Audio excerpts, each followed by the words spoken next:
All right, now that we're all present and accounted for, I'd like to welcome everyone to the Midwifery Advisory Council meeting. I'm Carrie Sparavon, the chair of this committee. I'd like to remind everybody to please put your cell phones on mute or turn them off. This meeting is being webcasted. If you'd like to provide public comment, please fill out a speaker slip and give it to Ms. Sewell. It's right there. Thank you.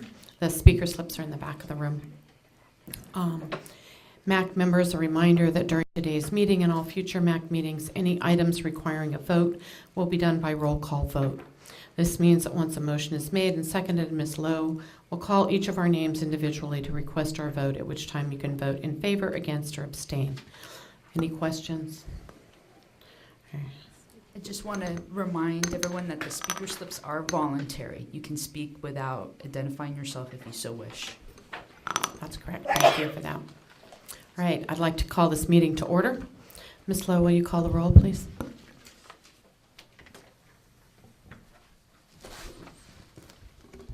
Dr. Adams? Here. Ms. Dugan? Yes. Ms. Holzer? Here. Ms. Marcelin?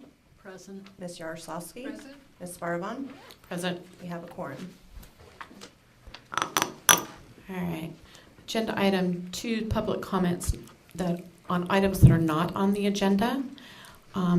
This is a time for members of the public to comment on something that we're not going to actually talk about today. Are there any public comments on items not on the agenda? Seeing none, we're going to move to our next agenda item. Agenda item 3 is approval of the Midwifery Advisory Council meeting minutes from the August 18th, 2016 meeting. So moved. All right. I have a couple of things, and Questions, I'm sure. I apologize, Natalie. I didn't look at it until last night. So you can have a motion to approve and second and or not? Okay, but we're going to have to approve them as amended. No, you. Oh, okay. Do I have a motion to approve the minutes? You do. Second. Okay, now we can talk about it? Right. Okay, got it. Thank you. All right. It's my understanding that Ms. Lowe did not receive any edits prior to today's meeting. Is that correct? Correct. All right. Do you have some additions, corrections? I do.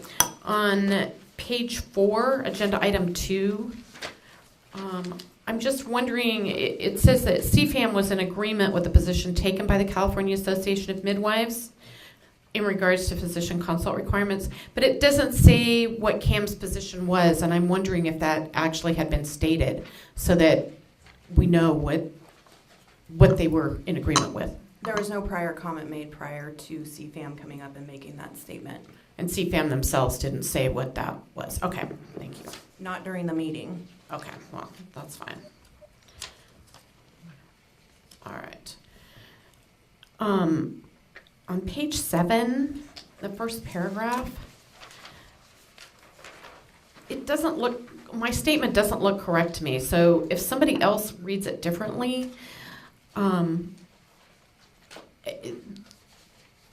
indicated that the patient would not need a consult because the CNM could determine that the patient was not a higher risk than if she never had had a cesarean.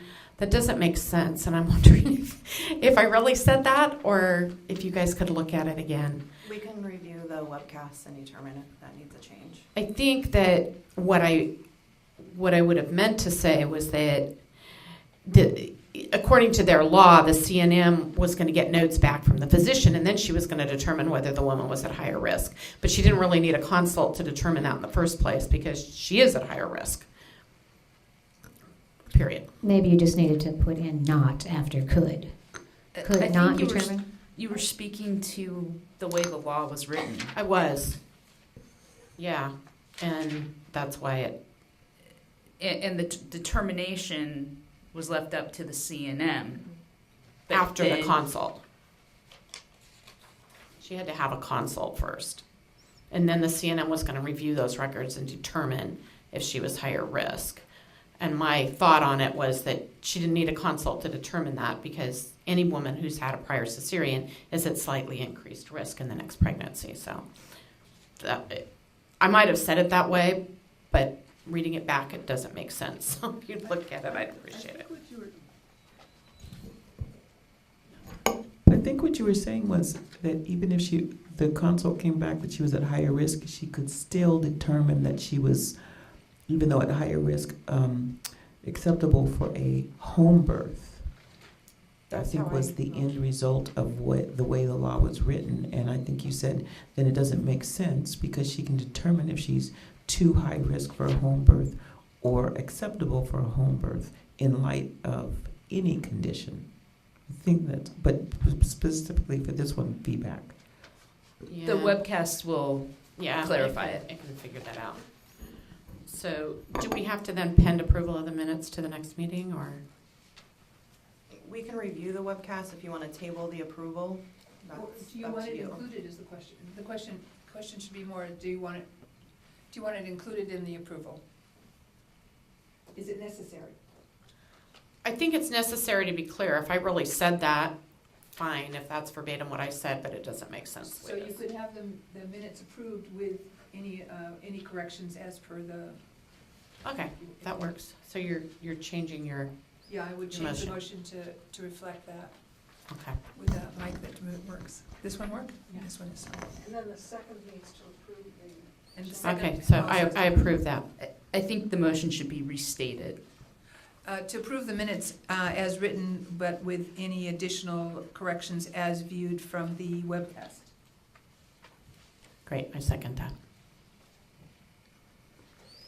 Could we look at page 9 though too? Could we clarify that with any correction based on the webcast or with a correction based on that specific That's That item? specific thing, yes.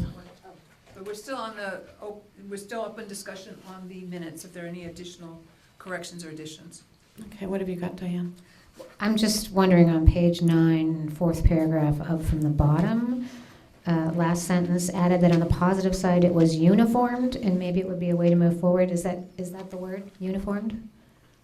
We already verified that. We received an email from Tosi. Okay. That was the word that That's- was used, okay. and in the context, it was bringing everyone together, uniform, so that was Okay. the exact word Okay, used. yeah. If you want to change it. No, we I can- just wondered. It didn't make sense to me, so I just wondered.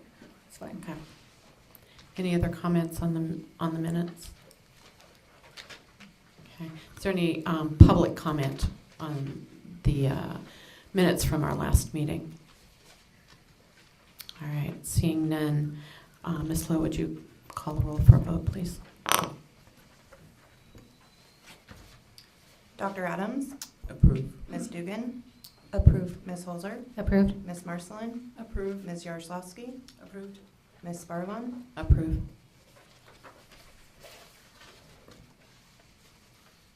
All right, so agenda item 4 is my chairperson report. And I was hoping that Kurt Warden would be here, but I don't see him. Is he not in the building at all today? He's attending another meeting this afternoon. Okay.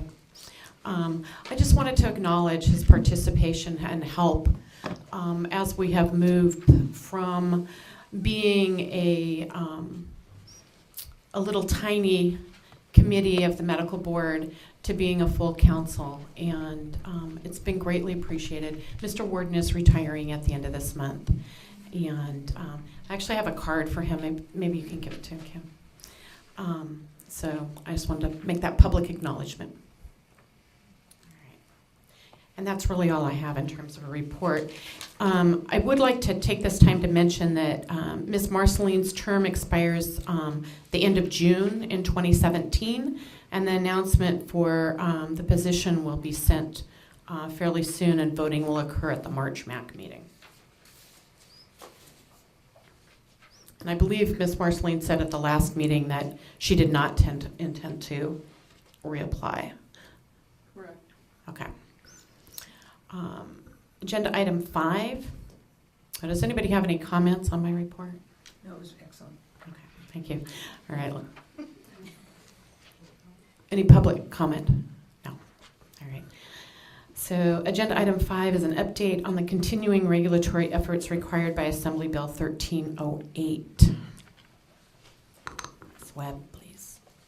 Dr. Gonadev, who is the president of the medical board, has authorized the formation of a task force of physician board members to help work through some of the outstanding issues. And we are working on scheduling a meeting with the task force for early January. So right now, there's no further change to the regulations are still at an impasse. But I am hopeful that we'll have some more information about how we can move forward when we start meeting with the task force. I just have a question. At our last meeting, Ms. Kirkmeyer, you said that staff would have to do some more investigation as to whether or not we could actually incorporate an informed consent into the regulation. I'm wondering if that happened. An informed consent can be incorporated, but it is not possible that it overcome what is required by the statute as it's currently written. So you can't bypass a physician consult and sign off because you have an informed consent or waiver document by the patient, the way it's currently written. Okay, I understand that. That makes total sense to me.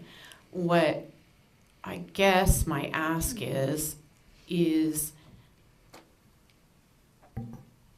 do we have any authority if let's suppose we went forward and we said all prior C-sections were going to get a physician consult. Can we put into the regulation the format of the informed consent that a physician would also have to adhere to? Is that possible or not? That's something your task force probably have to decide. You can I think mean, about it and yeah, get back to us on it. There's going to be some tension there with standard of care issues that are not put in writing. Well, I was just thinking if we all crafted it together and ACOG was on board, that I know it's a long But shot. there could be a form developed by the board that may help that could be incorporated into the regulations. It's just in the context of the discussion with, if the patient is given informed consent that despite the risk they want to go forward with a home birth, That can't happen.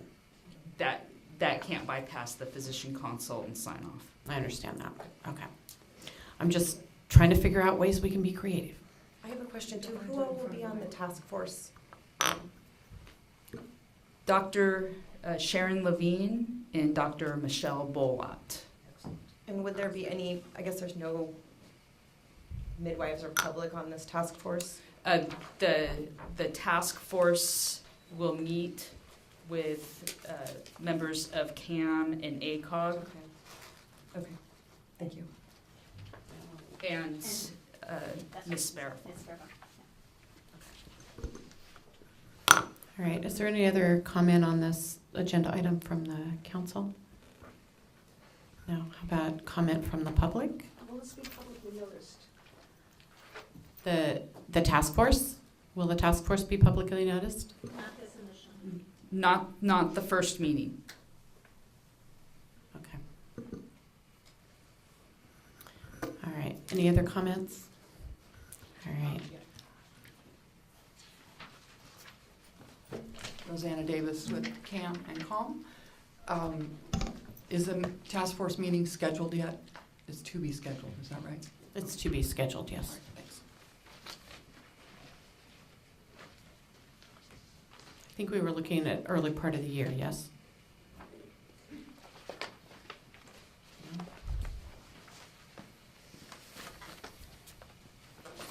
Kirkmeyer. Yes, we have dates to them at the first 2 weeks of January. We're waiting for them to get back to us with their availability at those dates. Okay, so it'll be the first or The second two week doctors. of January. The two doctors, yeah. Will it be here in Sacramento or somewhere else? Yes, Sacramento. So I think the most individuals are located here, so that'll be the easiest, them to come in. Okay, great. Thank you. Any other comments? All right. Seeing none, I'm going to move on to agenda item 6, an update on the midwifery assistant regulations. Ms. Webb. The board staff, we have completed our part of the regs and it is now with Department of Consumer Affairs. They do a review that goes on to Business Consumer Services and Housing Agency for their review, and Division of Finance back to Department of Consumer Affairs, and back to the board for completion of the binder, so that it's submitted then to Office of Administrative Law for their review. So I know that it's frustrating that it's not quicker, but any new regulation is looked at with scrutiny and has to go through this very laborious, careful process. So it's going to be a few more months, and then regulations are enacted quarterly generally, but we did ask that once this is submitted to the Secretary of State, that it become effective upon submission. Great. Thank you so much. Ms. Ehrlich? Karen Ehrlich. The organization that you said, Ms. Webb, that is being, that this is being submitted to housing? That's the umbrella agency above Department of Consumer Affairs. So Oh. it's Business Consumer Services and Housing Agency. I didn't realize that Department of Consumer Affairs wasn't the top of the umbrella. Oh, okay, thank you. You're welcome. Any other comments? All right. Seeing none, we're going to move forward. Agenda item 7, update, discussion, and possible action on the licensed midwife annual report task force. Ms. Lowe.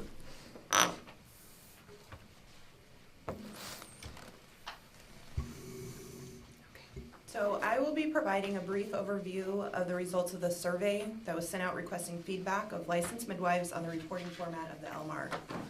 Before I get into the findings, I wanted to provide a little background on why the survey was sent out in the first place. Over the last couple of years, as many of you are aware, the need for edits to the current LMAR and the idea of reporting prospectively has been mentioned several times during MAC meetings over the years. Because of this, board staff began the process of reviewing the available options. Staff met with OSHPD to discuss updating the system to clarify the questions being asked and the availability to report prospectively versus accumulatively as it's done currently.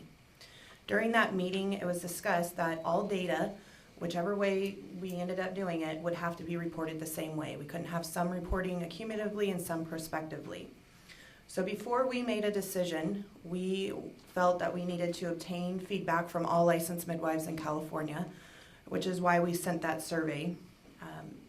So we sent the survey out at the end of October to approximately 400 licensed midwives, and to date we only received 91 responses, which is less than 25% of the licensing population.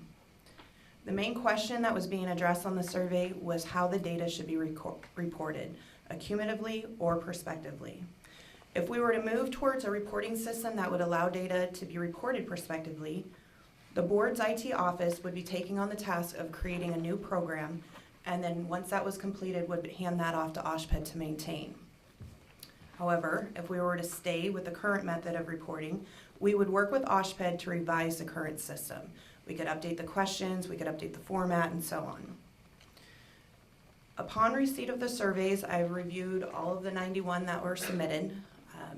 55 of those surveys indicated they would like to continue to report accumulatively. 26 came back prospectively, and 10 either marked both boxes or left it blank for that question.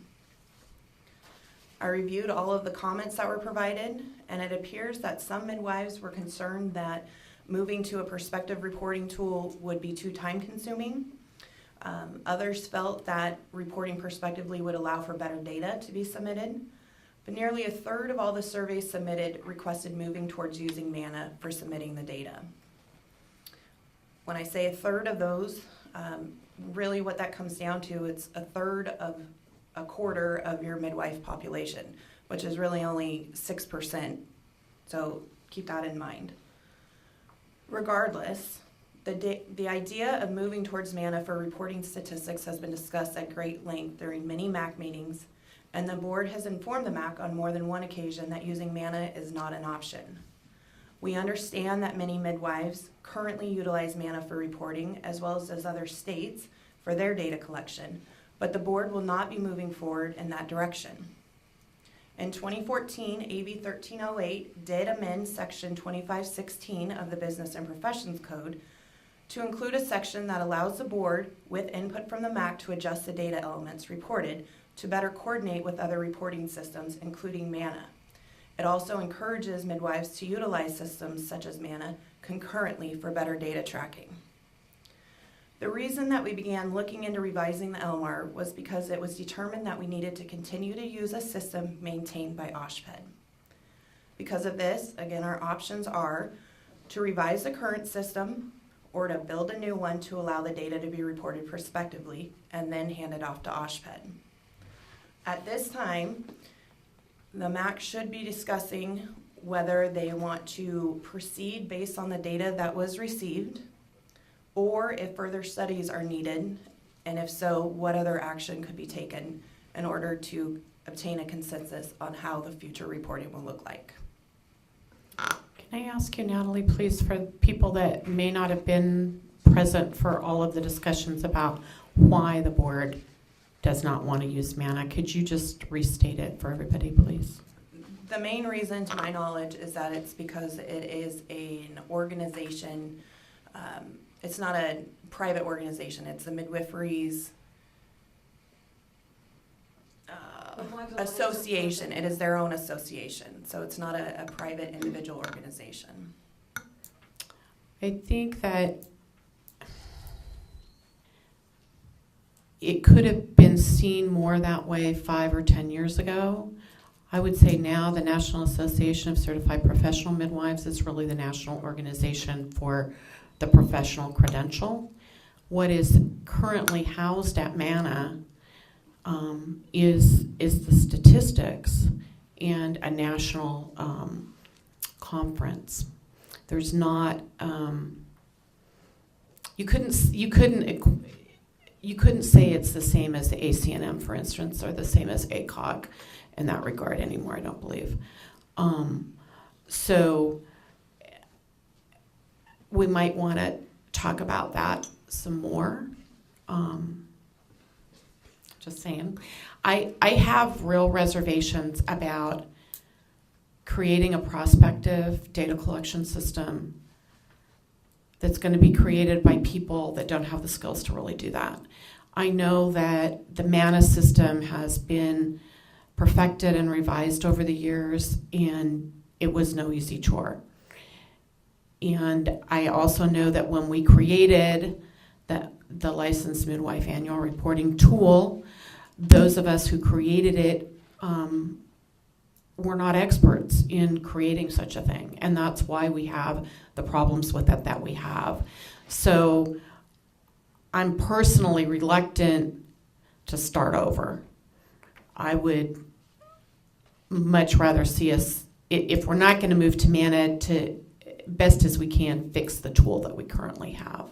Anybody else have comments? Yeah. I mean, I was wondering if perhaps we could postpone it to gather more information. And what I would like to see the MAC do is schedule a presentation from the Washington State, it's not the Department of Health, the people who run the OB COPE, which is a quality measure program that happens between the midwives and the OB, between all OB providers in Washington State.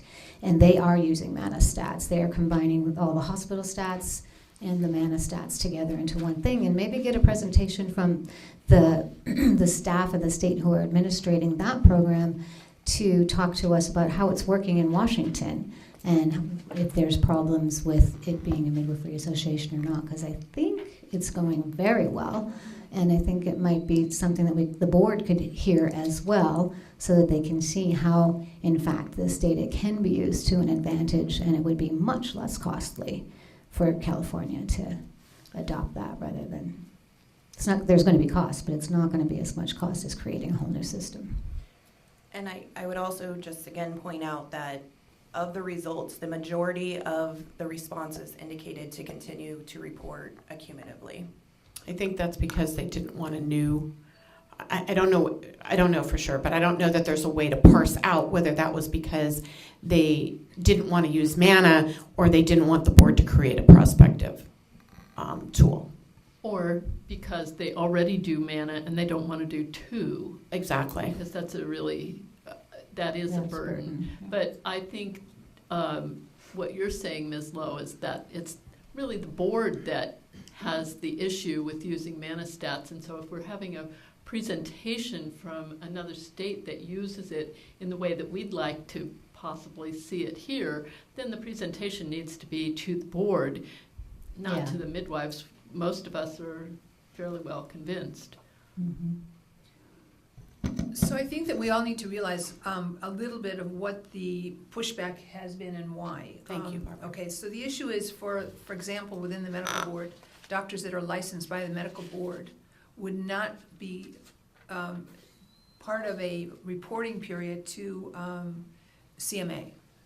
And just CMA is the professional organization by which doctors, it's their organization that represents them, they lobby for them, and they pay dues to them. They don't represent 100% of the doctors. They maybe represent 20, 35%, somewhere between 25 and 35%, but the state sees it as the official representative of the doctors, licensed doctors. So too, the issue is, what is CAM's relationship with, and how is it perceived as a relationship of midwives? And our midwifery community, I think, has been seen as interfaced, interlocked, interworking with MANA, because that's what has been the most smartest way of doing things, because they are the ones that have been able to take the documentation, take the information, and spit out what's necessary. OSHPD has been a rather difficult entity to work with because they've not been, this is not their thing that they're normally doing.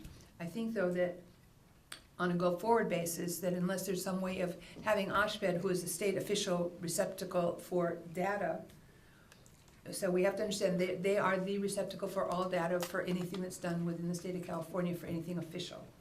So unless there's a way for MANA to work with OSHPD, and for OSHPD to work with us, and for somehow for us to figure out what data is necessary, how to report it, how to use what's already being done anyway, I'm not sure how to make the state work, but I'm sure there's a way. They haven't figured out it either, but maybe they will. So that it's a possibility. I don't know how to go forward, but I'm going to tell you, if we're not going to be able to use MANA as the original source, or however it's called, original source, let's just call it original source, but it could be a secondary source, but it would have to bring OSHPD into they have to come into the picture. Is that kind of like, am I going the right place now? I think what's been proposed in the past is that midwives would have their data collected by MANA and then be given a report that contained the data elements that were prescribed by law to give to OSHPD. So it would But that's be not gonna more of a happen. bookkeeping thing. But as long as MANA is perceived to be the receptacle for information and run by, or what the interface is, that there's not a clean separation of responsibilities and oversight, so that there is no way that it can be doctored or it can be changed or manipulated. I'm not using that word only in the true sense just to move things around, massaged. It's maybe a better word. As long as that perception is not there, you're not going to go anywhere other than the wall is OSHPD. So as long as the wall is OSHPD and we have to make it work, and MANA is the one that you're giving your information to anyway, and you found to be the most effective and efficient, how to make the OSHPD and MANA, so you have to step back a little bit. OSHPD is still, the state is going to perceive MANA, unless there's a better explanation, that MANA is under the thumb of their profession. That's all. I think that's. And if I can add to this, first of all, OSHPD has been very easy and well to work with, but they do have limitations. So it's not that we don't work well with them, we do. Let me clarify that. That's not only because they're here, but it is true. But they do have limitations, which when we started these discussions, that's where the board said, we're not going with MANA. but we will do what we can to build you a system that will work and meet your needs. We're not gonna build it ourselves. Obviously, we would want feedback from all interested parties, including OSHPD, and if we had representatives from MANA, and the MAC and the community. We have already basically got to the point where we have two options. We either accumulatively have the data collected or prospectively. Based on that decision, it's within the board to create a system that will work for you. So I think that there needs to be somehow a group of this body to figure out what is the best way it should work, and that has to be done with staff. And then from there, some kind of a bridge operation of what is missing from the OSHPD, what OSHPD can and can't do. Can MANA be brought into OSHPD? Could MANA be a contractor with OSHPD? I don't know, I'm not here to make a business deal, okay? But there's gotta be some way so that midwives are not doing double and triple the work, exactly duplicative, that's a waste of time and energy. But do you want it prospectively or whatever you want it going forward? And I don't know what you want. Well, and that's really what we need to figure out. That's the first step, and then we can figure out what options we have available and how we move forward. So is there a way of doing an online to all of our licensed midwives, some kind of a survey monkey where they have to ask the question? I mean, you don't want to get to the point that you're not going to get your license renewed unless you do it, okay? But there are entities that do that. You don't fill out the forms, you don't get licensed. But Yeah. so the issue is, if that's the only thing you really need to know, that makes it important on a go-forward basis, how you're going to rearrange and reschedule and figure out this stuff. Is there a way of doing that and asking them as part of either the renewal of their license or their, it's Christmas, let's get with the season and be kind to everybody and make it happen? I don't know where to go with this. So originally, we wanted to send this survey out by email. Well, it's not working. Quickly response, but we've been told many times that several midwives don't have access to the internet, they don't have email. So we said we will send a paper survey to every address that we have in our system, which is for every licensee. So we sent that back, we still only received 91, but of those 91 responses, there were 2 midwives that indicated that they did not have access to internet, and one of them said that it was intermittent. So 3 out of 91 that don't have access, I don't know if it's worth not emailing everyone. Well, I you don't could think do- it is. You could do both. I mean, I don't know that they don't have internet because they live in a rural community, they don't have a public library. I mean, it's my understanding that all public libraries, and most of them, and county facilities have internet. So if there's a need to get to somewhere. Right. it's Which just- I agree. The other issue or suggestion you brought up with renewals, I don't necessarily think that's gonna be the best route, being renewals are sent out based on your expiration date, so some people may not get this survey for 2 years. But we can look at doing additional outreach if that is the request of the MAC. Well, I think there's 2 things that are clear. One is that prospective data collection is the gold standard if you're going to be using the data for any kind of research, period.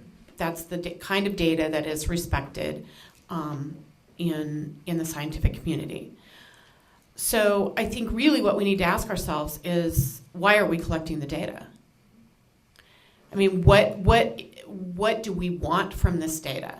Do we want people to be able to do research from it, or do we just want the basics of how well are licensed midwives in California performing their job?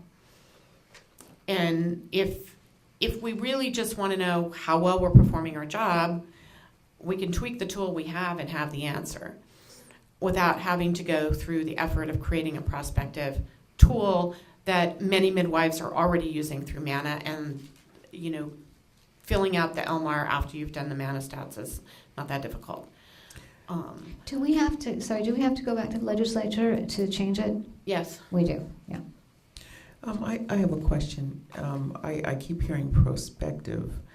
Are we talking concurrent? If we're talking prospective, when we're talking about answering before it comes, we're talking about concurrent reporting. We're talking about enrolling our client when they first present to care so that there's not an opportunity to leave their data out of the survey.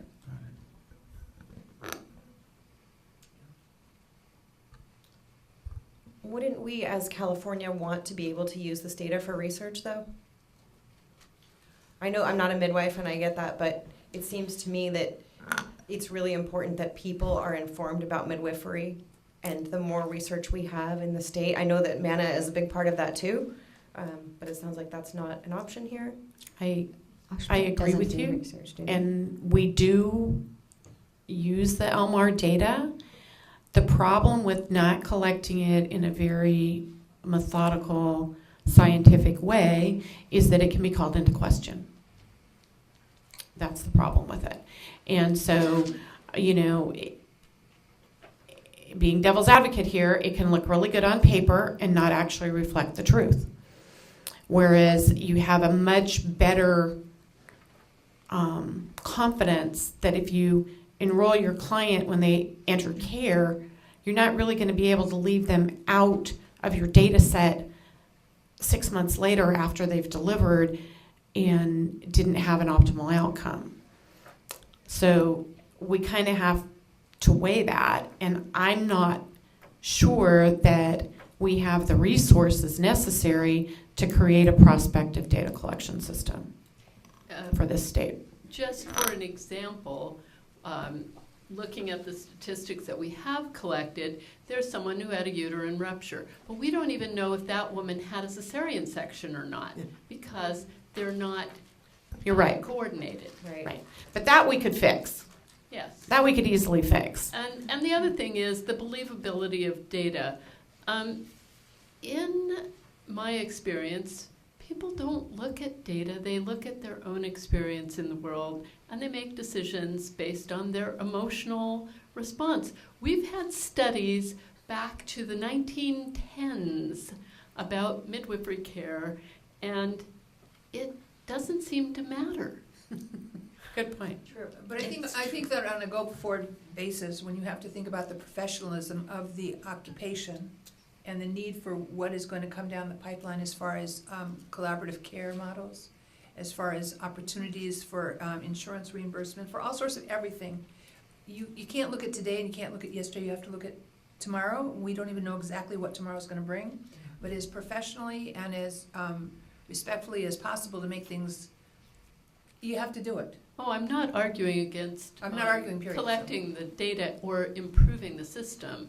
I'm just saying that the outcome of data collection is less Well, if than you don't- optimal Exactly, in practice. especially if you don't have the right information that you're asking for. That could be So true. what do you need? For example, however, we look at the data that we've collected on VBACs over the last, how long have we had that, Elmar? And has it 7 made years. any difference at all in Our the negotiating kind of power? response we're getting on the regulatory side? Right. Not really. I'm disappointed. Hi, Karen Ehrlich. I would like to speak about the benefit of the prospective, also having to do with the fact that the way the data have been collected, especially in the first couple of years, and I know it's better than then, but it still carries the potential for being really problematic, is that sometimes stuff comes in that's clearly wrong, but it isn't noticed because there's no double check, there's no way of balancing it against what was prospectively entered. And we had a couple of results that came in the first years of the annual report that were inflammatory and alarming and incorrect. And I don't think we're going to be able to fix that with the tool that we have, even with it being revised. We're going to improve it, but I don't think we're going to fix it necessarily. So I have been speaking on this council for many years about doing this prospectively, and I will repeat that. I think it needs to be prospective. And I also want to remind everyone that I want to say it was March of 2015, we held an interested parties meeting here at the board to discuss the LMAR. And during that meeting, I thought it was very successful on all of the feedback that we had. And with that feedback, it was discussed that with the system that would be created or revised, there would be, it wouldn't just be fill in this box, go to the next question, go to the next question. It would prompt you. If you answered yes to one question, it would ask you 3 more questions. And so that the data that was compiled at the end of your report would be more accurate than what you are currently reporting. So it's not that we're just going to change the questions if we were to revise the current version. It's that we would be creating a system that would ultimately get you the correct data in the right spots. Is there a budget to do it right? Do we have a budget that would? Yes, we have staff that can do it, build the system behind it. That's what I want to let you know, is that Carrie keeps bringing up that she has concerns about it being put together. However, we have an IT shop that would be put into their already prioritized items, but it's something that our staff has looked at and believe they can build. So I'm not concerned about the building of it whatsoever. I am concerned, though, that you have a large group of midwives who have said they don't want it to be prospective. And while you have those of you who know how important that is, I think you do have to give some merit to the survey that has been provided, because not everybody does MANA. It's not required. And so those of you that do MANA, you understand the importance of the prospective and how easier, probably in the long run, it is to gather that information, but not all of your cohorts and your peers are in that same field. So I think you do have to give some deference to the survey that's been provided. From our perspective, we can do either. We can make the changes. I do think, Natalie's right. There were great changes. That was one of the best meetings we've had to put stuff together. And I think no matter what, it's going to be a better system, whether we do it prospectively and gather the information that way, or whether we keep it with just the way it is and make the improvements that we said, because there is going to be a lot better check and balance that they've never had. Because Ms. Ehrlich is right. It's always been kind of like, well, how could this be, but yet this was here? How could this number be this one and this not? So definitely we need to make changes, but I do think you have to kind of consider that when you're looking at how you want us to move forward. And the second thing with MANA, the one thing is, I'm just going to be very frank. When people look at data and it's provided by an association rather than coming to a state entity, that there is no availability for outside interests, that data is going to be given more validity than it's coming from the association. If we were wanting to look at data and it was coming from, just like Ms. Jaroslawski said, from the California Medical Association for Physicians versus what's actually being reported. Now granted, it's self-reported, but at the end of the day, the data that's coming from a state agency that can't be manipulated and that goes directly into a portal from what's reported is going to be looked at as more of a validity. But at the same time, I'm not saying that MANA is not a good reporting tool and shouldn't be also looked at. It's another source of information regarding licensed midwives. But it's two very different things. You have a state-run, state-organized one going straight from OSHPAD, who is the data collector for the state, versus one that is not. The one thing the legislation did say, though, is that we could look at more of the things that are in MANA to make sure that they're the same way it is reported with us. And I don't know if when we looked at that and we had that interested parties meeting, I don't know if we were looking at, is this the same data that has to be reported to MANA? And I know if it's prospective, it's not as easy maybe to look at that, but maybe that's what we look at as well. But I think we had a pretty good idea of where we were going. And I just want to say for the record, I'm not concerned about the IT end of it as much as I'm concerned about the epidemiological end of it. And having somebody helping to create it who understands epidemiology and can speak to that as it's going forward. Because I think that's really what we were lacking in the first place. And maybe we wouldn't have had the problems with the way we asked the questions if there'd been somebody helping us that understood the way to ask the questions. So no, I have perfect confidence in the tech people to actually write the program to get us the answers we've asked them to get us. It's just, are we asking the questions properly? Well, That's maybe the piece I want to understand. Maybe that's where we can bring in maybe somebody from, we have a really good relationship with UCSF that helps us, with doing research and things like that, or UCD. Maybe we can reach out to some of them on that aspect of it. It's going to slow us down in getting it changed, but maybe that's something we can do if we decide, first of all, how we're going to do it. I have a question, and I don't know, I think it's an IT question, but if the data is collected prospectively and a woman is entered into the system, there is similar data to what's being collected here in the department that does birth certificates. a lot of that information. So if a woman's name is there, whether the midwife completes what she's supposed to do or not, there is data there. Was it a home birth? Was it a C-section? What were some complications? Could there be an interface between the systems where some of that information can be pulled out so that there is automatic input into some of those fields? There's many of the questions that are being asked. Is that something that can be developed? I think by the, oh, The patient name is blinded. We don't report the patient's name anywhere. Do you report We're not required to. Social Security or No, anything? no identifying numbers for the woman. And the midwives' identifying numbers don't come back to the board. So the board has no way to know which midwives reported which statistics. They just get an aggregate of all of our data. and if you're Does doing it prospectively, the other thing is by the time you got to your birth certificate and filling that out, you would have had to have already entered all of that information into the system so you could track it, because at the time of the birth, it's then you're at the end of your prospective response, right, Carrie? That would, yeah. Well, what I'm speaking to though is those if you're filling in the information prospectively, and there are a number who don't want to do it, if I know I can enter the name and there's still debt. I see what you're saying. Not The if I know split as person yeah. who's supposed to be doing it, but if I don't do it, there's still information that can be extracted out of that. So does it need to be blinded, the name? If it's a state system, does it need to be blinded, or can it be blinded once it's in there so that when the data comes out, there's no name associated, but as it's being collected, there is identifying information? And OSHPD may want to discuss this, but from what I recall, OSHPD's not able to maintain any personal confidential information, so it could not go into their system at all. Because it I goes also to think you'd OSHPD have before a it comes to pretty us. big pushback from consumers if we wanted to do And I that. don't really think that actually would even be legal, because providing patient information here, then breaching your patient confidentiality, even if it was coming to us, because we can't just go gather medical records for John Doe.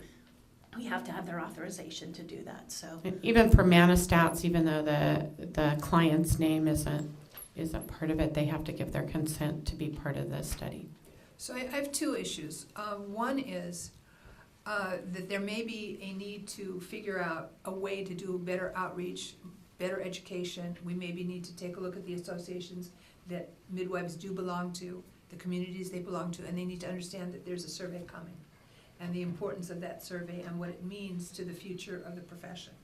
That maybe, I mean, I understand people get busy. I understand there's no time to do anything, but maybe if they understood that within the first week of such and such a time this was coming, maybe we just need to do better. And we all need to take personal, not staff. I'm looking at those people that deal with the profession. That's number one. And number two is maybe there is a way for it to do with OSHPD, with those people that you know what you need, you know what kind of data you need, information you need to take away, that maybe there's a way of sitting down with men and saying, how is it you do this? And maybe somehow, I don't understand how the system works, but maybe there's a way of collaborating so that we can do this finally, because it seems that every couple of years we worked on it from scratch, it's gotten this far, maybe we need to evaluate if it's not working, why not, what can we make it better, instead of sitting around chewing it over and mulling it over, instead sit down and just do it. Well, which is what we did at the interested parties meeting. Right. I just had a thought in terms of getting a better, more comprehensive survey.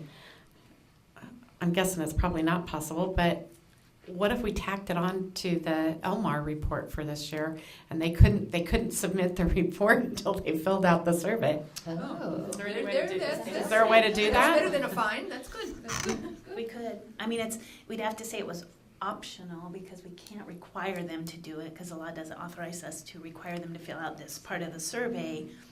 But as we've seen from our physician survey, those optional questions usually get answered if you tack them on to what is mandatory. So we could definitely do that, and then kind of put this off until we get the next step. Yeah, and then they're coming up in March, right? Coming up in March, so then that would push it to our August Right. meeting. But we could have an interested parties meeting after we got that data in like May or something, and Yeah. kind of get together and see really what people were seeing, or you could even send us something via email or. But I would like to see us do another interested parties meeting on this to get more input in terms of what our resources are for fixing or starting over. Let's not start over. I really think I hate to keep dragging this out, because I think we're there already. I mean, if you want to have another interested parties meeting to change what we did last time and what we thought should be requested, or if you want to do it prospectively and do that, I don't think there's a need for another interested parties meeting at this point. If we do tack a survey onto the Elmar, could I please consult in terms of what the questions are? Yeah. And we will have to follow up with OSHPD and make sure that we can get this. They're shaking their Me heads too. yes back there. It doesn't count, it's not on the record, it does not count. So we'll follow up, and if we're able to Okay. do that, we can work Uh-oh, with you here to she get a is. survey. It's okay, it's okay, we gotta be on the record.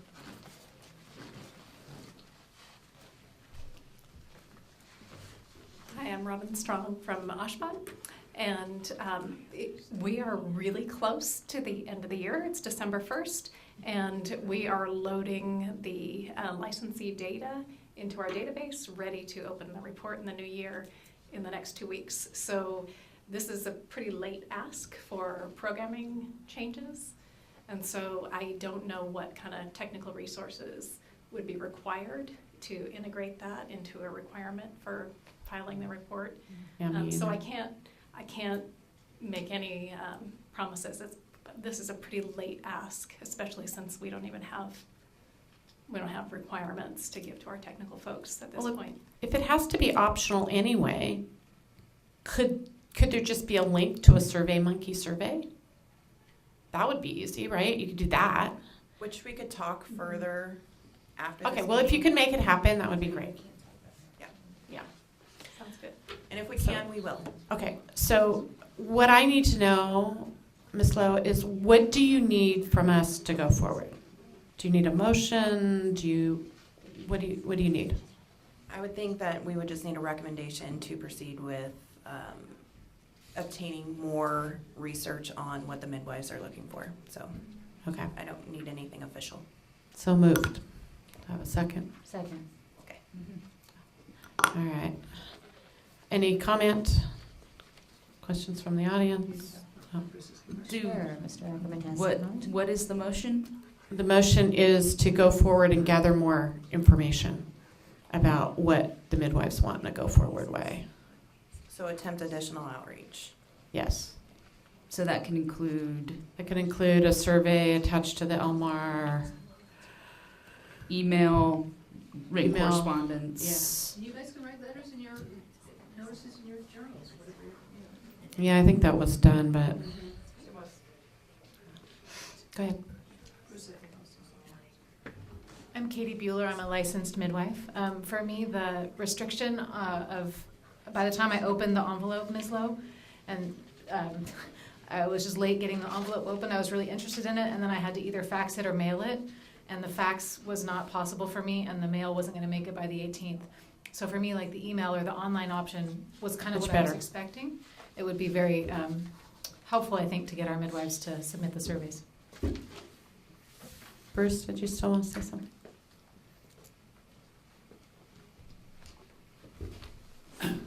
Bruce Ackerman, and I've spoken with you before. I do work with MANA, with the Division of Research, and one thing I wanted to say, I realize that there's a lot of confusion about what MANA is. I concur with what Ms. Barabon said, that changes within the midwifery world have, over the last few years, sort of moved most of the advocacy and lobbying efforts into other organizations, and MANA is kind of an umbrella organization. At this point, one of the main things that MANA does is to maintain its division of research. The other thing I would point out as far as that goes is that the division of research is pretty independent from MANA. So the division of research is run by a coordinating council, of which I'm a member. Most of the members of the coordinating council are university researchers. And the coordinating council operates pretty much independently from the MANA board. So other than getting fiscal support and conference support, pretty much the Division of Research is able to make decisions on the basis of research considerations, which is what we do. So I really I can't see a better, and then to go over to the OSPED side, and this is with absolutely all respect to the people from OSPED who have worked very hard on this project, but OSPED is limited legislatively. As I understand the legislation, the current law says that the data goes into OSPED, and then, as was mentioned, the only thing that comes out of OSPED is a summary report that goes to the medical board. I think the medical board receives a report that says what the overall statistics were, summary, and then also a list of the midwives who complied or didn't comply. Or maybe only the number of midwives who complied and didn't comply, but in any case, that's it. There's no way to go back and say, gee, this is a curious result. I wonder what happened here, because that's inside OSPED, and legislatively, nobody can access it. OSPED is not allowed to divulge it. So it's not a matter of anybody's, how hard they work or how much, what their background is, how much they know. It's a matter of the legislation actually prohibits this from being used in any other way than producing this report. I just want to point out that that is a really inefficient thing to do with hundreds of midwives' time, with your time, with all of the time of the people in this room, and all the money being spent to do the programming and all of that. It all produces, out of all of that work, one report, which allows the medical board to say, well, gee, the midwives don't seem to be too off track. Okay, everything seems to be fine, and that's about it. There's nothing else that can be done. Whereas if you have a data set that is actually an open data set, which Manastats is, it's an open data set that researchers can apply to, and that's what it's used for. University researchers apply. There are at any given point 3 or 4 applications being processed. Right now, as I speak, there are 3 or 4 applications being processed. There's never been an application denied. There might be in the future, but it would only be because the applicant didn't have a study design that made sense, or didn't have the qualifications to do the study, or the study they wanted to do just wasn't possible within the data set. But people apply for data, and they access the data, and they do research. And then the Commissioner Holzer mentioned the collaboration that we're doing with the OB COPE, which is Obstetrics Clinical Outcome Assessment Program in Washington State. That is basically a QI program, quality improvement, for all obstetric providers. And the OB COPE people came to the Midwives Association of Washington State, MAWS, and asked them to allow for MAWS to be a collection site, just like a hospital. Getting off track is a of the collection agenda site. item. We need Okay. But anyway,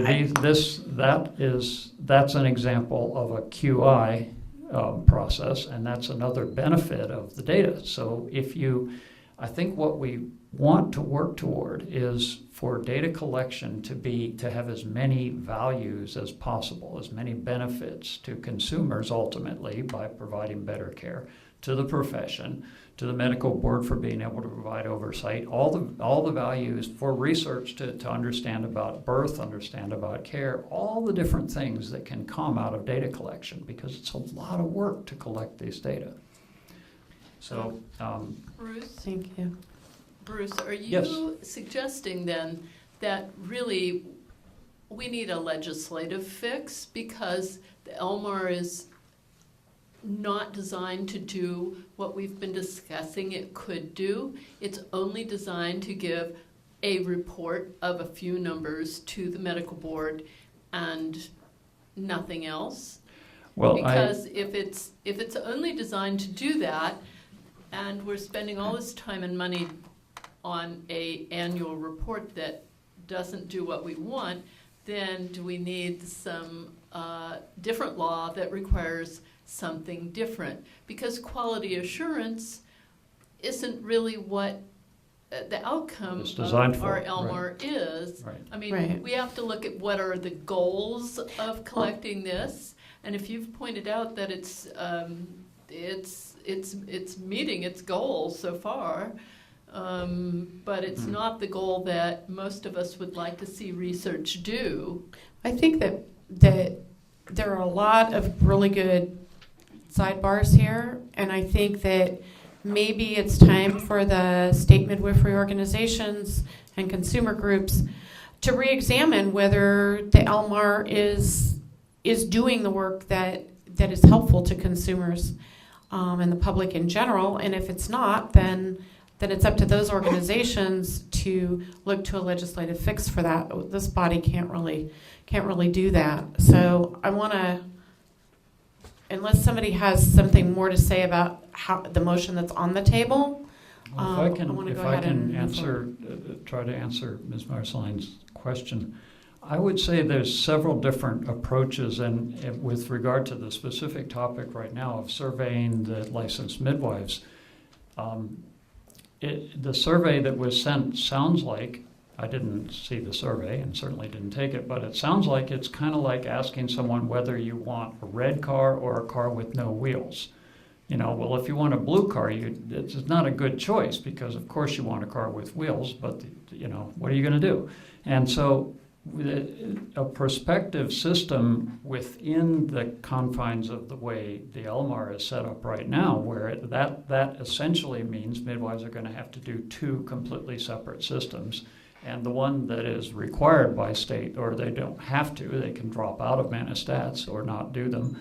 But the one that the state is operating wouldn't have any other of these values, as I was saying earlier.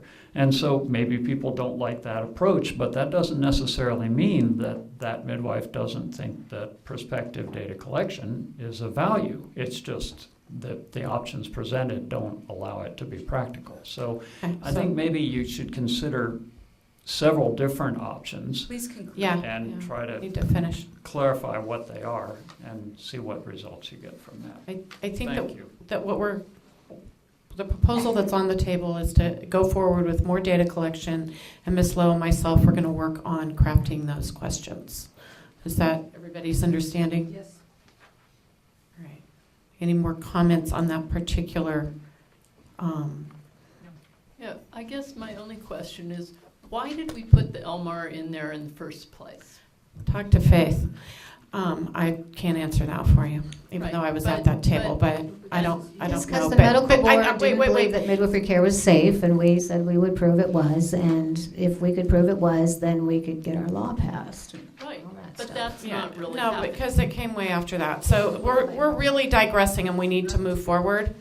So It's not a digression, Carrie, we're discussing the LMAR. Well, it's why we have it in the first place is a digression to the motion that's on the table. Yeah, that is. That's what I'm saying. So But I think it is because if the motion on the table isn't addressing the reason that we have it in the first place, then our survey, I don't know, I'm not saying this the way I want to. I think I understand your frustration. I'm trying to work within the confines of what this council can do, and this council can't change the legislation. All we can do is try to figure out, do the midwives in this state want to go to a prospective data collection system that the medical board designs and implements, or do they want to stay with the current system with changes in the questions to better gather the data? And that's really all this body can vote on. Right, but if that happens, we have to change the legislation. So we're happy to change legislation regardless. So Yeah, if we but want to it's change not that, this body that will that be legislation changing it. rather than I that guess legislation, What it's I'm just trying to the same. say, Carrie, is that if going to a prospective data collection system is more work, more money, and still the same results that we get now because it's all locked up in OSHPD and we can't access individual features of it, then why do it? And when you get the survey, say no. What? Then You I get could the fill out my survey survey and say say no. you don't want prospective data collection No, for these reasons. I want prospective data collection. I just don't think in the form of the current legislation that it's going to do any good.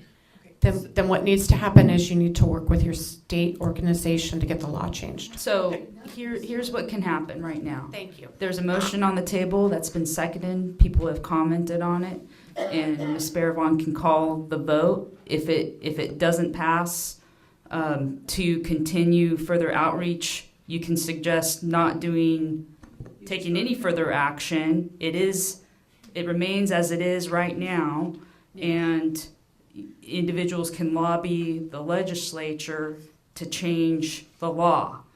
So you can call the vote for an up or down, and then move forward from there. Thank you. Ms. Lowe? Dr. Adams. Can you please clarify what I'm voting on? So the motion is to recommend staff proceed with providing additional outreach.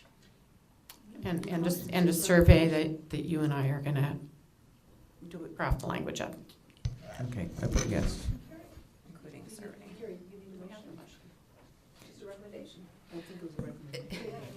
Ms. Lowe said she only needed a recommendation, but a motion was made and seconded, despite what she said. And so, was just making a recommendation to go forward. So whoever made the motion can withdraw it. Yeah, I'll withdraw the motion. Okay. I apologize, I thought it was just a recommendation that we were talking about. Okay. So the recommendation then is, So you didn't need to vote. you and I are going to get together and we're going to create a survey with questions that will, Right, you Get don't, us- yes. the data we need. All right, and does the person who seconded the motion me. agree to that? Okay. Yes, I agree. All right. Moving on the agenda. Moving forward. Didn't expect that one to be that interesting. All right. Agenda item number 8 is a program update. Ms. Lowe, please. Sorry, I'm taking one note here. Okay, so before we get into the discussion on the statistics, I wanted to bring to your attention an issue that was brought to the board's attention, which is that some midwives may be providing peer review with lay individuals practicing midwifery. This act of providing peer review to an unlicensed or lay person could be viewed as aiding and abetting the unlicensed practice of midwifery, which is grounds for disciplinary action pursuant to Business and Professions Code Section 2519E. So, Can you say that again? Sorry. So there was an issue that was brought to the board's attention that licensed midwives are providing peer review to unlicensed or lay individuals regarding the practice of midwifery. Oh, you mean so that there would be unlicensed people in the circle of peer review? Is that what you mean? Yes. In the peer reviews? And in there the may be meetings? additional elements to this, but the main focus was peer review. Okay. So for the integrity of the practice of midwifery in California, for your licenses, and most importantly, consumer protection, the board would like to request that licensed midwives report those individuals to the board. Board staff will be providing additional outreach to licensed midwives regarding this matter to ensure that the midwives are aware of this issue. I don't have any additional information to provide, but wanted to bring it to the midwifery community that this is an act that could be considered aiding and abetting unlicensed practice. Can I just ask for a point of clarification? You're talking about having a group for peer review where one or more of the midwives in the peer review is not a student, but is an unlicensed person providing true midwifery care and is peer reviewing her cases with that group. To my knowledge, yes, that is what That's this is your regarding. understanding. Okay, thank you. Does this also include CNMs since they're not LMs? They're licensed, so no. Okay. Okay, so again, we're gonna be providing outreach. So You're I'm gonna probably send a sending letter or out something? explaining it a little bit more. Thank you. So now I'll move on.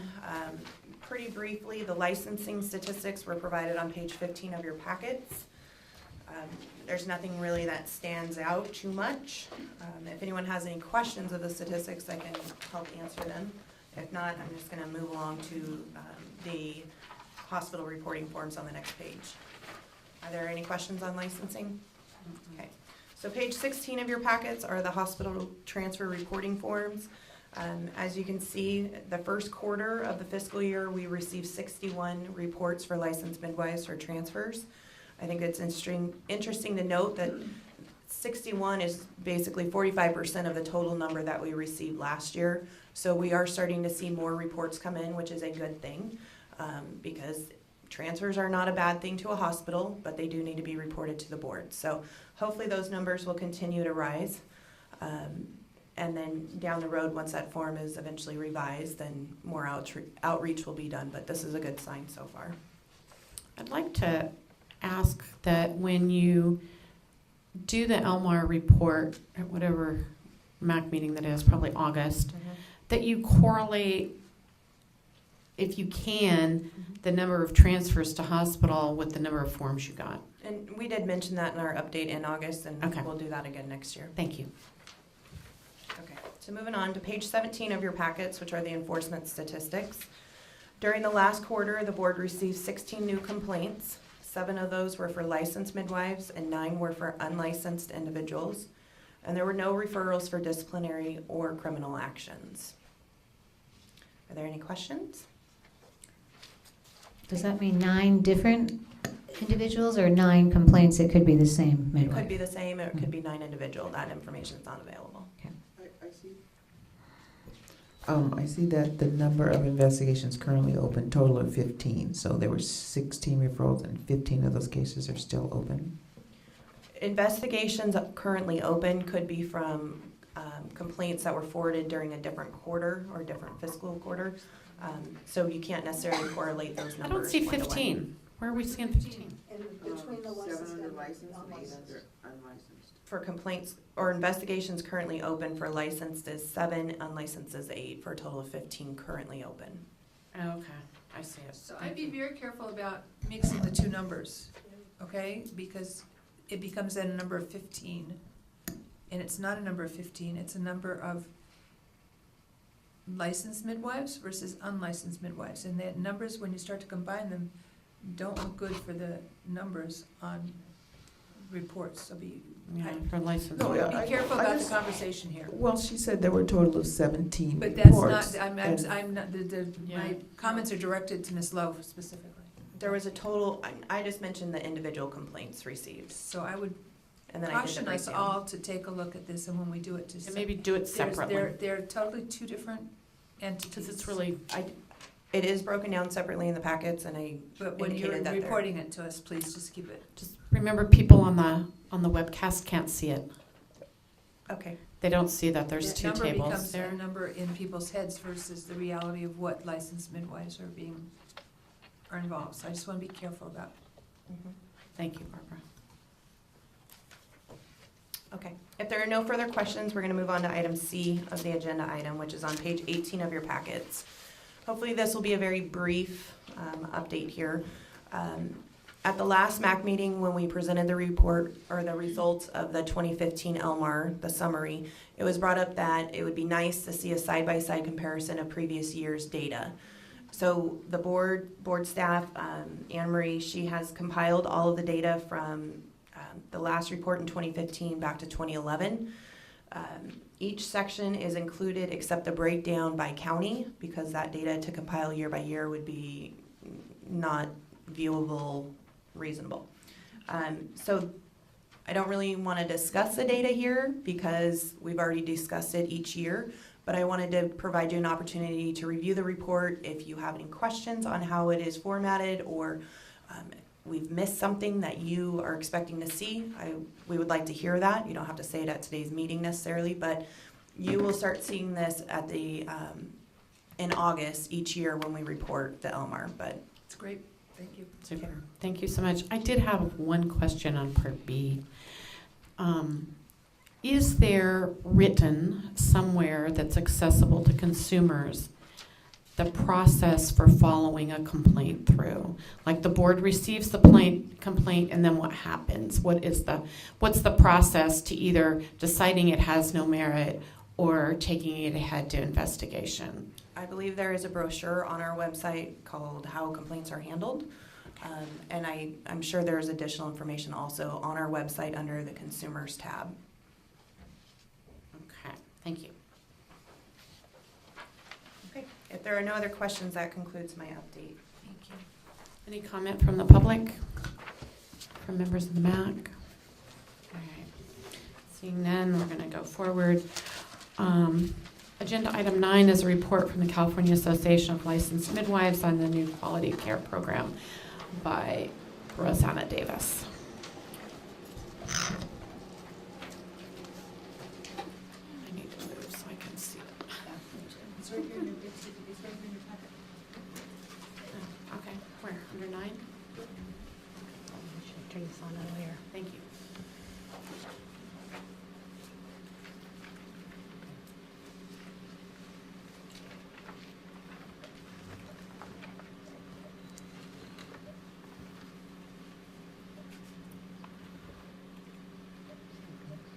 Is it on? Okay. Pardon me? Oh, is there a mic I can hold, We or can- should I sit here? Oh, we disconnected it, huh? Yeah, you're connected. Okay. Sorry.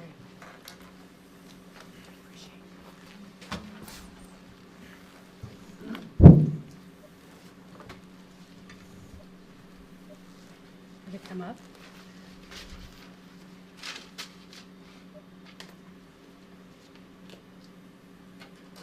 Am I not getting a picture? So the majority of people have it in their packets. This So slide, it's on yes. Page 26.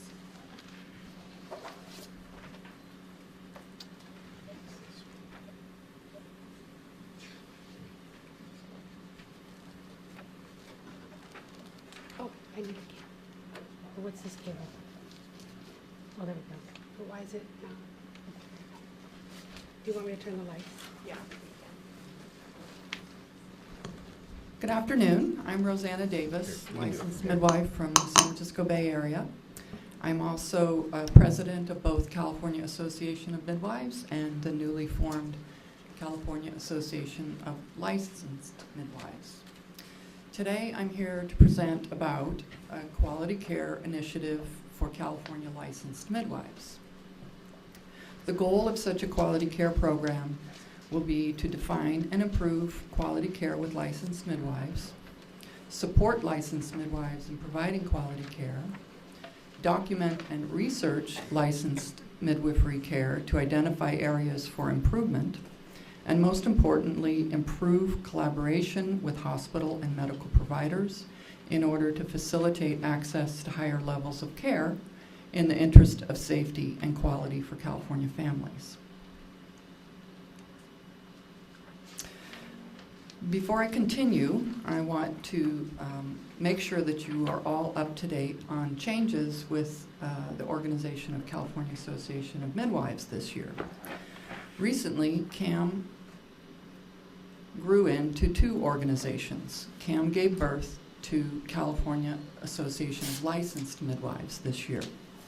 This organizational change was to secure and strengthen our capacity to support both California families and the profession of licensed midwives. CAM and CALM operate in tandem. They have some overlap of function and mission, as well as distinct purpose and reasons for being. CAM serves California families to increase access to all providers in all settings, with a growing emphasis on bridging racial, social, cultural barriers to safe, affordable, competent maternity care. CAM, therefore, is a public benefit organization and an educational foundation. Its corporate structure is a 501c3 charity. CALM, or California Association of Licensed Midwives, you have to like that acronym, is a dedicated professional organization for California licensed midwives. Its corporate structure is 501c6, and it's a member organization comprised of licensed midwives.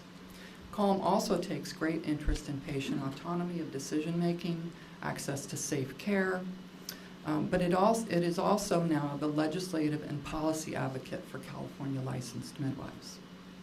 From here on out, I'm going to have CALM take the lead in this quality assurance program presentation. However, keep in mind that CAM still plays an important role because of the public benefit of a statewide quality care initiative. CAM and CALM are partners in this, in all of their endeavors. They are not competing interests. So why a quality care program? And while I speak of quality care program, please keep in mind that I use interchangeably quality care program, quality improvement, quality assurance, but why a quality care program? Well, there's always room for improvement, and through an organized initiative, we can make those improvements based on data collection, collaboration, accountability measures, and education. But why else? Because a lack of integration, which can be viewed as barriers to collaboration, it undermines safety and quality. The research shows this, and midwives, doctors, and patients experience that undermining of the quality and safety. We can continue to initiate legislative and policy changes, but we also can't wait. There's much that we can do through our professional organizations. So when I talk about integration, what does that mean? Integration, and why is it relevant to a conversation about quality care? Integration in general is not something that midwives in California have currently into the healthcare system. It took a change in our statute to remove physician supervision so that we were clearly functioning in our scope of practice. But what integration can mean going forward is that families experience seamless access to appropriate level of care to meet their health and medical needs. Most of you here may be familiar with ACOG's obstetric care consensus from February 2015. It defines levels of maternity care and advocates for seamless access to higher levels of care as necessary.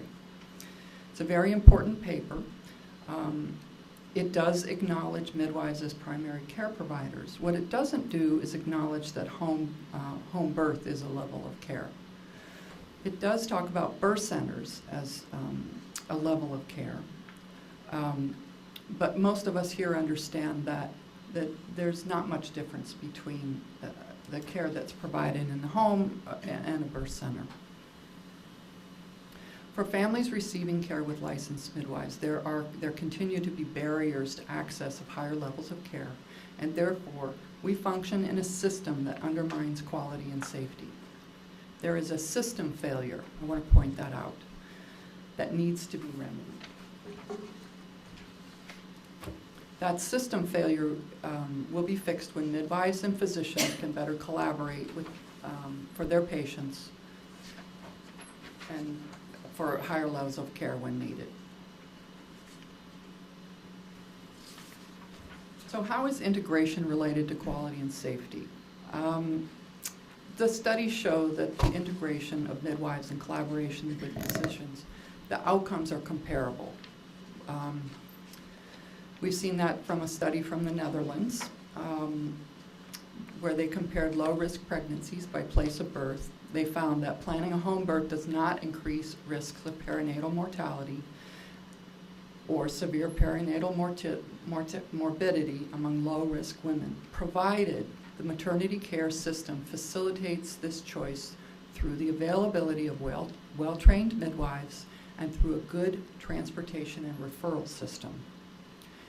They've shown the same thing in British Columbia, as well as in the UK. For anyone, I have the citations for you if you want to take them home with you. I printed them out. Here in California, though, we have inconsistency of a good transportation and referral system. We have inconsistency of collaboration between midwives and physicians for the sake of patient safety. That inconsistency is not a failing of midwives and their care. It is a system failure. Earlier this year,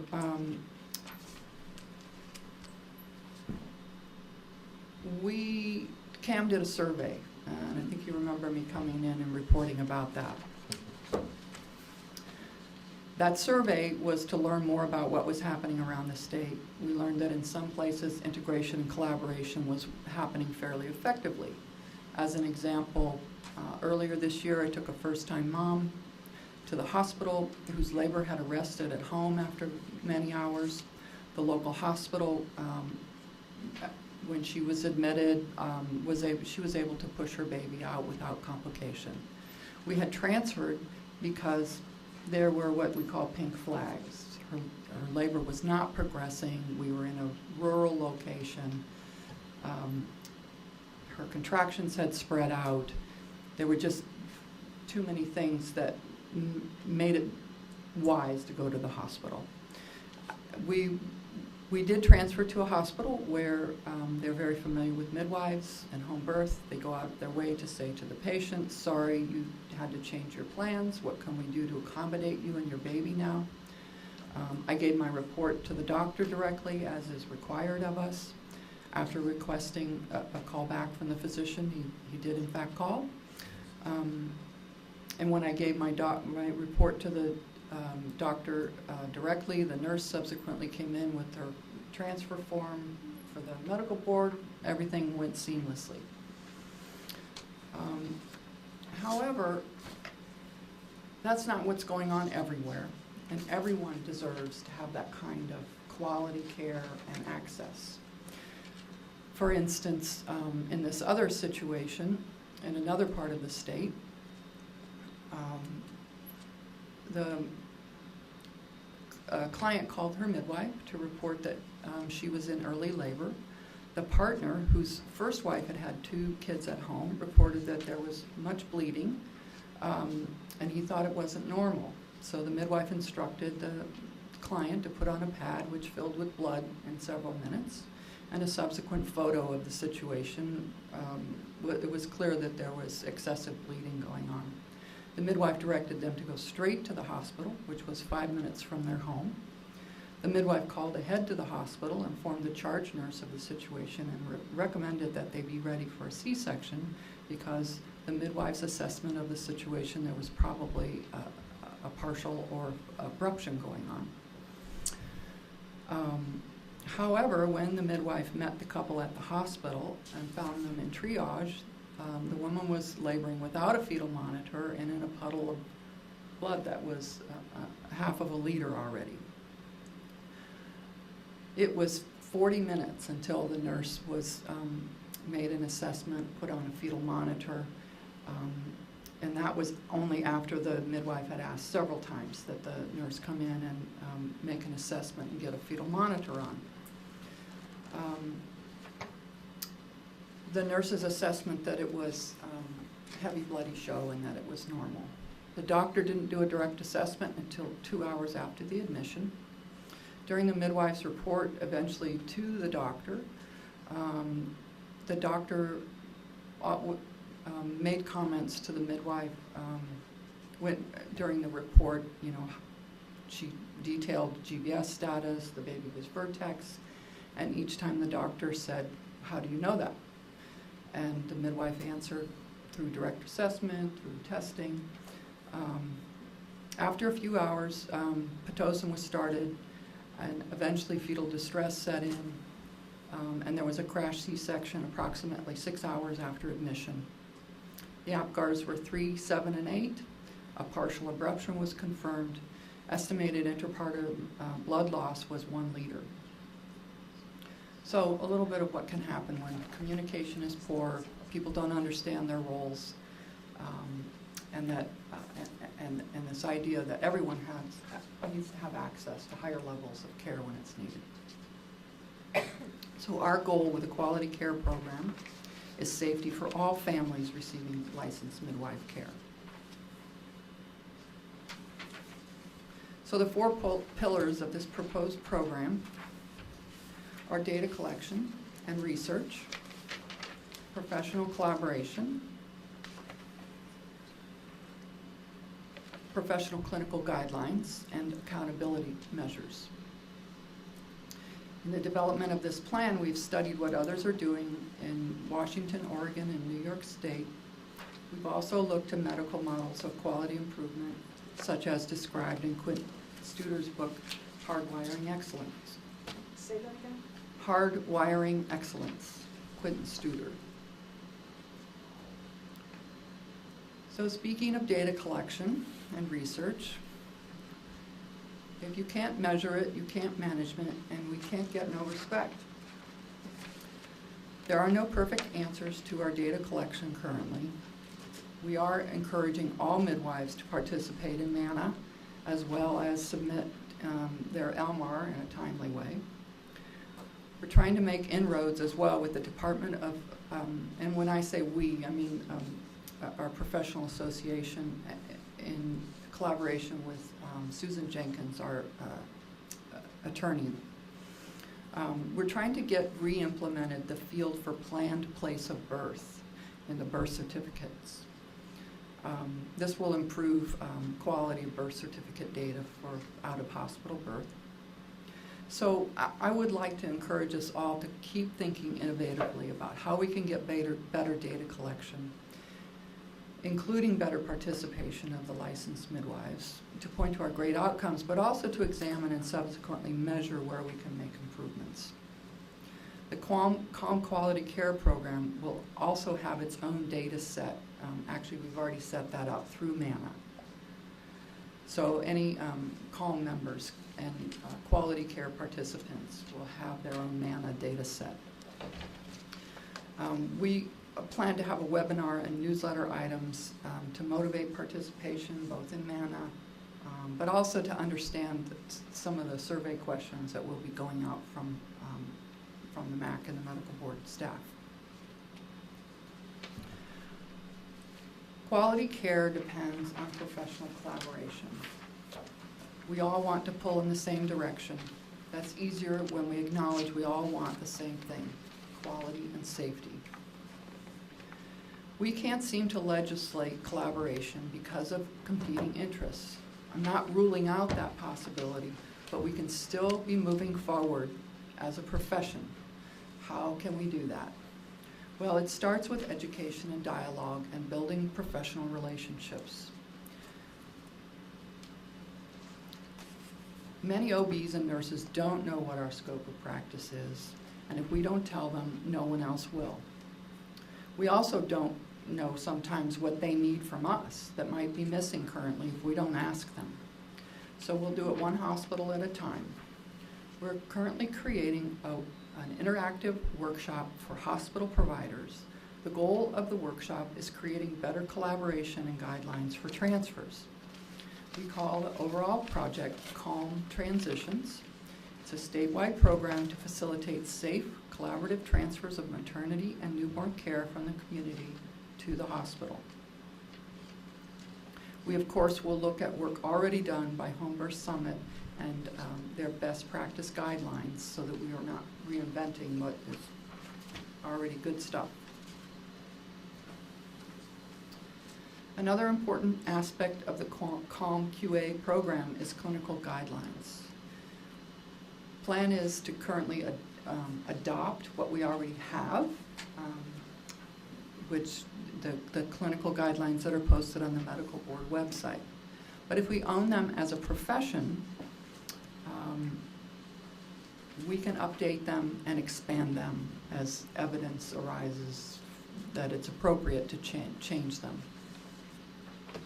That way we won't need to make legislative changes to amend them and keep them up to date. Any good quality care program has accountability measures. The elements of accountability as we see them for California licensed midwives are going to start with protected peer review. Licensed midwives and certified professional midwives have a strong culture of peer review.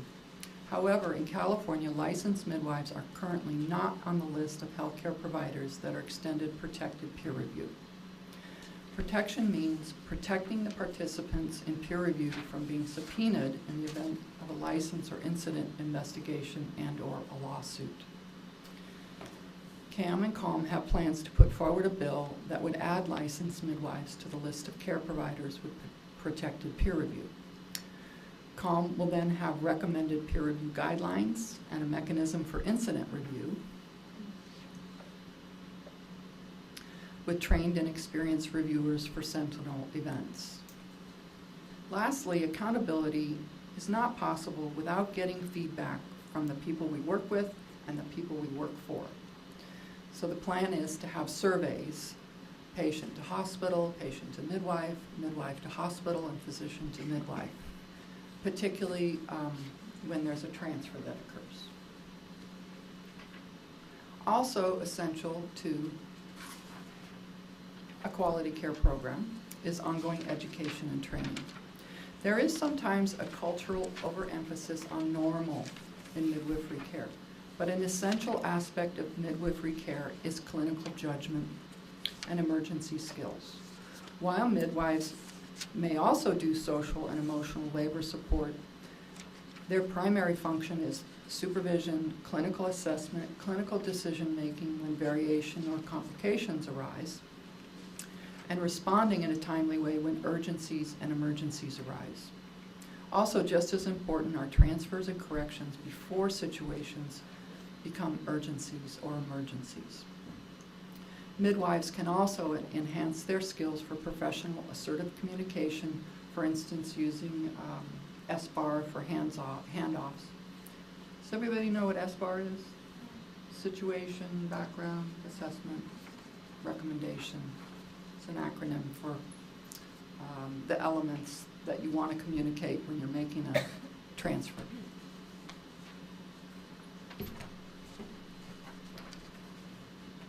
So what's next? In conclusion, a statewide quality care program will further the integration of midwives in California, facilitate better collaboration, and calm transitions to higher levels of appropriate care, and ultimately support midwives and clients toward improved safety and outcomes for planned home birth and birth center births.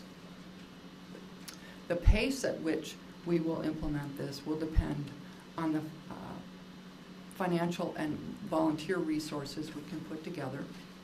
We will be starting with the calm transitions. That seems to be the thing that the midwives and everyone can agree where we can make the biggest impact. So we're moving that forward. So what can you do? What can we do together? Midwives can support a calm QA program in their community. They can join a work group to coordinate calm workshops or help update and expand our clinical guidelines. Physicians can help build bridges and opportunities for dialogues. Healthcare advocates can ask their local hospital to bring a calm transitions program workshop to their hospital. And policymakers can help by creating and supporting initiatives to support integration. For instance, a bill for protected peer review. So, I hope you've remained calm through the presentation. Keep calm, call a California licensed midwife. Our time today was limited. I hope this was informative. I invite questions after the meeting as well. Feel free to contact us via email or telephone. Thank you. Thank you. It was helpful. Good work. Yay. All right. Any comments on this agenda item? Seeing none, I'm going to move forward to discussion and possible action on future Midwifery Advisory Council meeting. I'm sorry, did you invite the audience? I did. That was, okay. I saw nobody raise their hand. I know I went kind of fast, but I did ask. Okay. All right.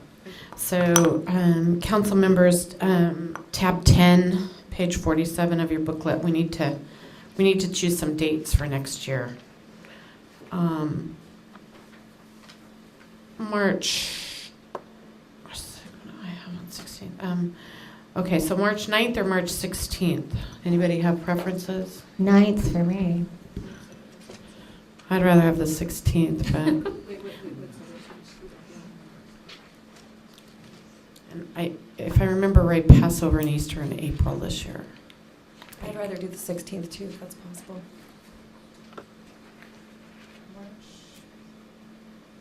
Yeah.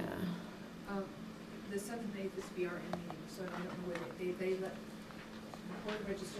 the Board of Registered Nurses likes to meet in interesting places around the state. So, Well, the 8th is my birthday, so I was hoping maybe for a so long weekend. that's, I'm gonna somewhere. recommend doing the 16th only, because for me, I don't know where they're gonna have me showing up at. Can you still come on the? Yeah, I can come Yeah, on. yeah, but if that, All if it right. becomes Is necessary. everybody yeah. okay with the 16th? I mean, I'm happy to do whatever you want, Okay. but unless you have a reason to do it. Do I have to have a motion? You will at the end. You know, At the end. Yeah, We we can do do all end of all it, of but them. dates are usually determined by motion. Okay. No, you, And then for the August meeting, either the I would do the 17th. 10th or 17th of August? I would put 17th, the same reason you just had the other. I don't have a preference. Anybody have preference for August? I do the Yeah, 17th. 17th. 17th? I Because can't we are come in, the there's also 10th. the 8th and the 9th. Okay, and then December next year. We can have the 7th or the 14th. I prefer the 7th. Me too. Anybody else have No druthers? Okay. So I move that we meet next year, March 16th, August 17th, and December 7th. Have a second? Sounds good. I want to thank staff for putting a calendar in the back of the book. Mhm. Oh, I just now found that. Thank you. We also provided the right year this time. We're improving. Nobody said anything, Natalie. Nobody remembered that. I never All forget. right. You want to call the roll on that for us, please? Dr. Adams? Yes. Ms. Dugan? Yes. Ms. Holzer? Yes. Ms. Marcelin? Yes. Ms. Yaroslavsky? Yes. Ms. Spartavan? Yes. Thank you. All right. We're up to agenda items for the next Midwifery Advisory Council meeting, which would be March. We will already have on the agenda my update, an update on the Elmar Task Force, an update on midwifery legislation if that's needed, an update on regs for AB 1308, and the normal updates in the midwifery program. Does anybody have something else they'd like to add?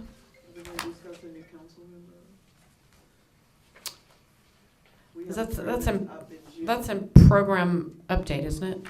Isn't that part? it'll be its own agenda item. Okay. So wait, March 16th. Oh, right, because we're going to actually vote on one, right? Okay. Anybody have anything else? Thank you for that. Nope. Seeing none. All right. Somebody want to move we adopt those agenda items? Yeah, you don't need to. No. I mean, it's a work in progress, right? It's a work in progress. That's Staff true. comes up with other things, she'll bring other things to the table, so it doesn't. Yeah. Okay. Any public comments? All right. Everybody is done talking. I hereby adjourn this meeting. Thank you all for attending.